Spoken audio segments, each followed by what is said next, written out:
Blokade sarang OPM, intelijen Brimob Kopaska dan 510 TNI Polri cari Ibtu Tommy Marbun, korban KKB.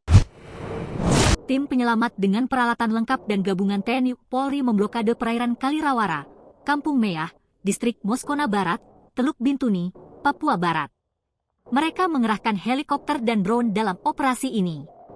Sebanyak 510 personel TNI Polri dikerahkan, termasuk tim SAR, intelijen Brimob dan TNI, pasukan Katak, Kopaska, serta aparat gabungan lainnya.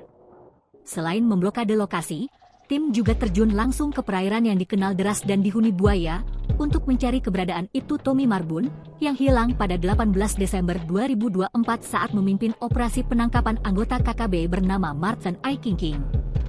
Kabid Humas Polda Papua Barat, Kombes Ignatius Beni Adi Prabowo, menjelaskan bahwa medan pencarian sangat berat. Personel harus menyusuri sungai Kalirawara yang menjadi habitat buaya. Di sana kan banyak buaya. Itu yang kita antisipasi. Kalirawara ini memang wilayah rawan dan habitat buaya, ujar Beni, Rabu, 23 April 2025. Operasi pencarian sebelumnya telah digelar pada 18-31 Desember 2024 namun belum membuahkan hasil. Tahap kedua dilanjutkan pada 27 Januari 2 Februari 2025. Kegiatan ini merupakan operasi kemanusiaan sekaligus untuk menepis isu-isu yang berkembang bahwa proses pencarian tidak transparan, tambah Beni. Pencarian ini juga melibatkan keluarga Ibtu Tommy. Harapannya, operasi ini berjalan lancar dan keberadaan Ibtu Tommy segera diketahui.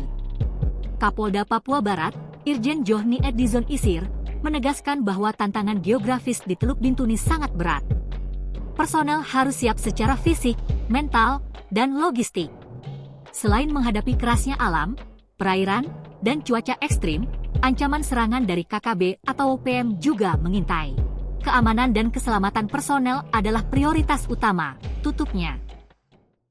Download Tribun X sekarang, menghadirkan lokal menjadi Indonesia.